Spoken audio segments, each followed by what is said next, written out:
మొత్తం బానిసలయ్యారు.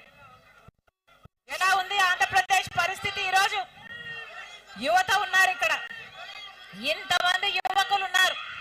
ఎలా కనిపిస్తుంది మీ భవిష్యత్తు? మీకు ఏదైనా అభివృద్ధి కనిపిస్తుందా? ఏదైనా డెవలప్మెంట్ కనిపిస్తుందా?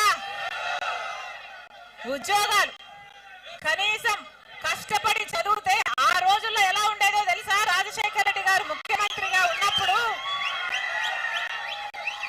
ఆయనది ఒక డైలాగ్, రాజశేఖర రెడ్డి గారిది ఒక డైలాగ్ చెప్తా.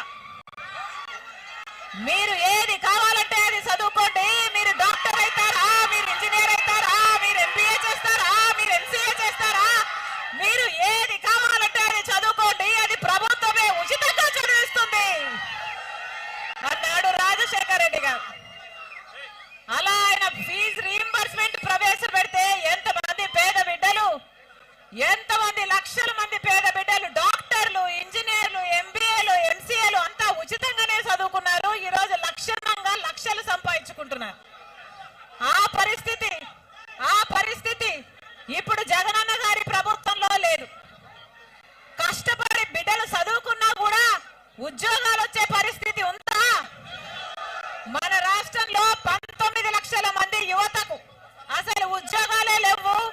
గాలికి తిరుగుతున్నారమ్మా అని తల్లిదండ్రులు మొత్తుకుంటున్నారు. అయినా పట్టించుకుంటున్న వాడు ఎవరైనా ఉన్నారా? పోనీ గవర్నమెంట్ ఉద్యోగాలు ఏమైనా వస్తున్నాయా అంటే అప్పుడు జగనన్న గారు మొట్టమొదట చెప్పిన మాట ఏమిటంటే జనవరి 1 కల్లా జాబ్ క్యాలెండర్,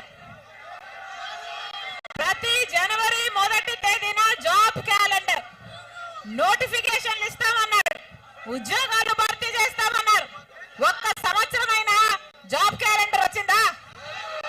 ఈ 5 సంవత్సరాలలో ఒక్కసారైనా నోటిఫికేషన్ వచ్చిందా? 30,000 టీచర్ ఉద్యోగాలు ఖాళీగా ఉన్నాయి, భర్తీ చేయాలి అనే ఇంగితం ప్రభుత్వానికి ఎప్పుడైనా ఉందా?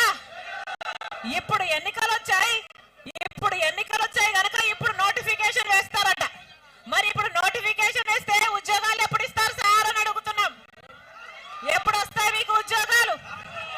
గత 5 సంవత్సరాలుగా బిడ్డలకు ఉద్యోగాలే ఇవ్వలేదు, నోటిఫికేషన్లు ఇవ్వలేదు, ఉద్యోగాలు ఇవ్వలేదు.